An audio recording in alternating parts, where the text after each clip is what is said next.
Hi friends, welcome to మన ఇంటి రుచులు.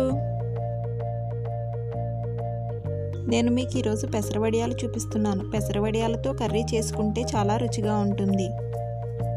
ఎప్పుడైనా ఇంట్లో కూరగాయలు లేనప్పుడు పెసరవడియాలతో కర్రీ కూడా ప్రిపేర్ చేసుకోవచ్చు. చాలా టేస్టీగా ఉంటుంది. మీరు ఫస్ట్ టైం కనుక నా ఛానల్ చూస్తున్నట్టయితే సబ్స్క్రైబ్ చేసుకుని పక్కనే ఉన్న బెల్ ఐకాన్ని క్లిక్ చేసి ఆల్ అనే ఆప్షన్లో పెట్టుకోండి.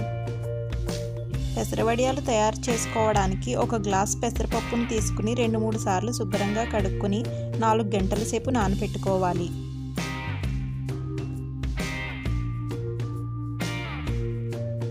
పెసరపప్పు 4 గంటల సేపు బాగా నానిన తర్వాత ఒక మిక్సీ జార్లో పెసరపప్పును వేసుకుని మెత్తగా గ్రైండ్ చేసుకోవాలి. పెసరపప్పు గ్రైండ్ చేసుకునేటప్పుడు వాటర్ పోసుకోకుండా గ్రైండ్ చేసుకోవాలి.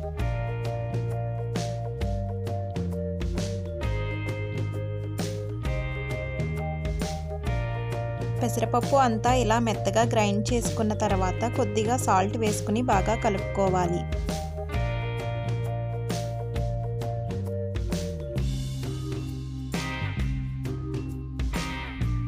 సాల్ట్ వేసుకుని బాగా కలుపుకున్న తర్వాత ఒక కవర్ మీద చిన్న చిన్న వడియాల్లా పట్టుకోవాలి. చిన్న చిన్న వడియాల్లా పట్టుకోవాలి. మీరు కావాలంటే పెసరపప్పు గ్రైండ్ చేసుకున్నప్పుడు చిన్న అల్లం ముక్క, పచ్చిమిరపకాయలు కూడా వేసుకోవచ్చు. కానీ అల్లం ముక్క, పచ్చిమిరపకాయలు వేసుకుంటే వడియాలు కొంచెం ఎండిన తర్వాత నల్లగా అయిపోతాయి.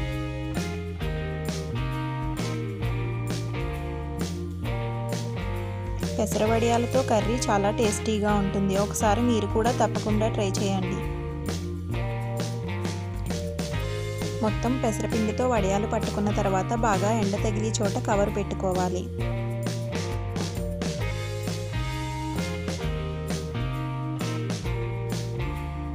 వడియాలు ఒకవైపు ఎండిన తర్వాత రెండో వైపుకు తిప్పుకుని మళ్ళీ ఎండలో పెట్టుకోవాలి.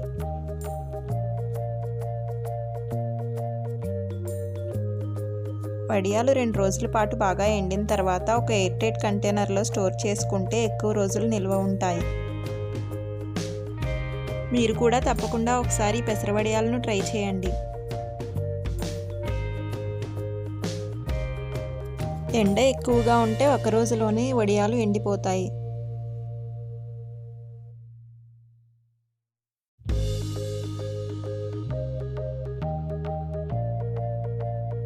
వీడియోని లైక్ చేయడం, షేర్ చేయడం మాత్రం మర్చిపోవద్దు. మీరు ఫస్ట్ టైం కనుక నా ఛానల్ చూస్తున్నట్టయితే సబ్స్క్రైబ్ చేసుకుని పక్కనే ఉన్న బెల్ ఐకాన్ని క్లిక్ చేసి ఆల్ అనే ఆప్షన్లో పెట్టుకోండి. నేను వీడియో పెట్టిన వెంటనే మీకు నోటిఫికేషన్ వస్తుంది.